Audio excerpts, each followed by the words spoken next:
Ya, bagaimana perkembangan terkini dari proses pencarian? Semoga ada jawaban positif. Sekarang saya akan mewawancarai Kepala Basarnas Marsdia TNI Eva Bambang Sulistyo. Selamat malam, Pak Sulistyo. Ya, selamat malam, Mas. Baik. Ya, Pak Sulistyo, kita bicara tentu perkembangan pencarian ini detik per detik, menit per menit begitu. Nah, di menit kita berbicara saat ini, Pak, adakah paling tidak sedikit saja progres atau kemajuan dari proses pencarian yang terjadi sepanjang hari ini, Pak? Oke, satu hal penting hari ini ya, ada informasi yang bisa menjadikan polemik ya di publik kalau tidak kita analisa dengan benar. Kami ya, informasi yang kita dapat adalah adanya signal emergency yang diberikan informasi kepada kita. Yang pertama adalah signal emergency pada koordinat 03 derajat 55 menit 7 second south, 110 derajat 24 menit 8 second east. Ini datangnya informasi adalah dari pihak Australia ya. Dari Australia, Pak ya? Kemudian ya betul. Yang kedua adalah signal emergency yang datang pada lokasi koordinat 02 derajat 35 menit 10 second south, 207 derajat 23 menit 22 second east. Ya. Ini kita dapat informasi dari pesawat yang sedang terbang Uni Emirat ya. Uni Emirat ya. Terhadap dua informasi ini tim pencari ya di bawah komando pengendalian dari Basarnas melakukan checking on the spot ya. Baik dengan pesawat maupun dengan kapal ya.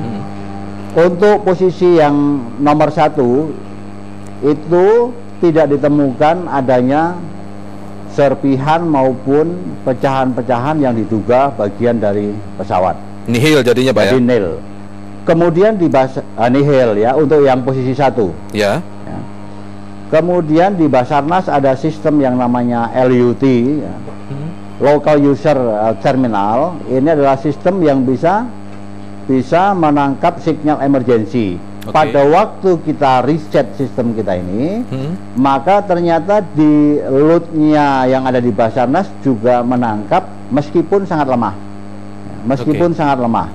Kemudian setelah kita identifikasi signal itu, itu jelas menunjukkan bahwa signal itu datangnya bukan dari ILT ya, bukan dari ILT, dari PLB. Maksudnya apa itu, Pak? PLB?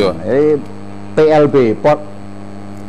Jadi kalau PLB adalah personal locator transmitter. Ini adalah signal emergency yang perannya adalah mirip dengan ILT, tapi dia biasa digunakan oleh orang per orang ya. Jadi bukan datang dari HZ8501 Pak ya? Saya katakan bukan datang dari sistem ELT. Bukan dari sistem ELT, oke. ELT yang biasa dipasang di pesawat ya. Tapi ini personal ya. Oke. Kemudian pada posisi yang kedua, signal emergency itu frekuensinya adalah 121.5 ya, atau 121.5. Ini adalah frekuensi emergency yang bisa setiap radio bisa disetting di 121.5 ya. Nah, kemudian terhadap signal emergency yang kedua ini, sistem yang ada di Basarnas tidak bisa menangkap ya. Tidak menangkap karena ini frekuensinya adalah frekuensi VISEF ya, 121.5. Sementara di Basarnas itu bisa menangkap dengan frekuensi 406. Baik, Pak Sulistyo, kita tahan dulu di situ, Pak Sulistyo. Ya. Kita tahan dulu, ada beberapa sinyal, nanti kita ulas lebih lanjut, Pak. Lokasi secara untuk masyarakat awam, lokasi secara jelasnya di mana? Karena kalau bicara koordinat mungkin agak susah, Pak. Nanti kita akan lanjutkan lagi. Tetaplah bersama kami, mirsa, di Prime Time News.